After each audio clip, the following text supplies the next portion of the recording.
हाँ जी नमस्कार जी। 80 मिनट छुट्टी कने इधर रखे कम्मे करना गया था कने रेते ढेर थत्तू पत्थर सारे रेते भी दबोए है कने मैं सारे पत्थर कड्ढे कने बक्खे लाया ये पारले बक्खे भी कुछ देख होने इतों भी मैं पत्थर सट्टे सारे बड़ी मेहनत पई दिन सारा जो छुट्टी थी कने ये सोगी सोगी मैं नाले भी बनाई हो माड़ी मोटी ड्रेन पानी निकलने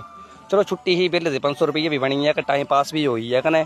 जरा के थोड़ी देर परले बक्खे गया था ये आंदे चाचा जी टाइला पाई इंदे घरे कम्मे करना गया अगर पानी पूनी दे रहे थे इंद्रजीत ना इन्हों का खाकर साहब कने ये म्यूजिक के बड़े लवर जिन्हें म्यूजिक का मैं लवर है देखा बिच बिच नचते भी गाने कने बड़ा तगड़ा गाना लगे गाना कने इंजॉय बोले तू भी नाच रहे मैं बोले फिर लगा तू काटी मारी मैं भी पूरा कोई पता ना गद्दी गुजरे गाने को पता ही था पूरा कैसे बने थोड़ा पता होना ज़्यादा लोगों हाँ भी काफ़ी मतलब गाने बजाने बढ़ रहे हैं इंटरेस्ट लेंदे वेशभूषा मेरी थोड़ी बड़ी देसी रही है पर चल ये भी है ऐसा ठीक ही है थोड़ा पता होना चाहिए सारे अगर दिक्कत चाचा भी आई है मैंने देखिए इन्हें दिन रुकी होया कने इन्हें भी खूब इंजॉय किया चलो ठीक है मंगलवार भी होई है नाच गाना कर ले कम्मे कने नाच गाना